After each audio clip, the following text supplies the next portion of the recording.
ভালো দেখার জন্য আমরা আসছি, দেখে কত ভালো লাগতেছে যে অনেক লোকজন এখানে আসে দেখার জন্য। আমিও তাদের সাথে শরীর হয়ে আমিও এখানে দেখার জন্য আসছি, দেখে খুব ভালো লাগতেছে।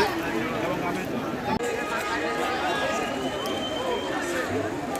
200 বছরের ঐতিহ্যবাহী সেই ফোরকাপাড়ের দিঘির আজকে আমাদের এই অনুষ্ঠান চলছে। আলহামদুলিল্লাহ আমরা প্রতি বছরের ন্যায় এবার খুব সুন্দরভাবে অনুষ্ঠানটি করতে পেরেছি এবং দূর দূরান্ত থেকে বিভিন্ন লোকজন এখানে হাজার হাজার লোকজন সমাগম হয়েছে। এখানে প্রতি বছরই এই দিঘিতে মাছ ধরা হয় এবং হাজার হাজার লোক এখানে উপস্থিত হয়। এটা উৎসবের মতো প্রতি বছর আজকে 200 বছর যাবত প্রায় এই উৎসব অনুষ্ঠিত হয়। আগে প্রচুর আরো বেশি লোক হইতো, এবছর লোকজন কম দেখা যায়, মাছ একটু কম দেখা যায়, কিন্তু এইসবটা সবাই দেখার জন্য আছে। এই ডিগ্রি একটা ঐতিহ্য আছে, আমি এখানে এসে জানতে পারছি যে প্রায় 200 বছর আগের একটা ঐতিহ্য। এখানে আমরা আসলে মানে মাছ ধরা দেখার জন্য আমরা আসছি, আর দেখে তো আমাদের খুব ভালো লাগতেছে যে আসলে অনেক লোকজন এখানে আসে।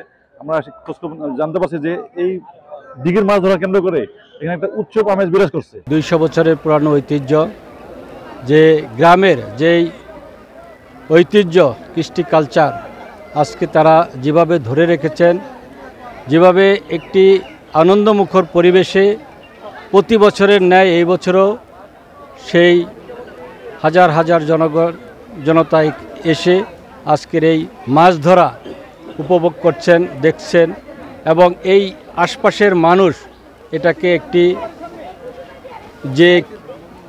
বড় আনন্দ হিসাবে তারা এটা গ্রহণ করেছেন।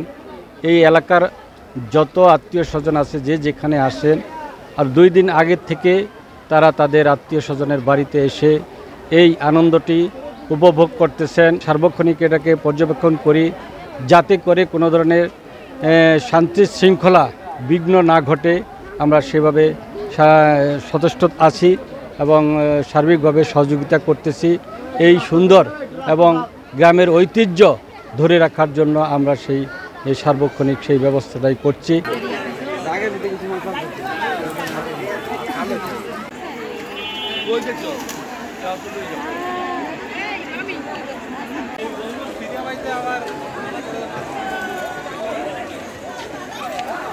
না বিক্রি না।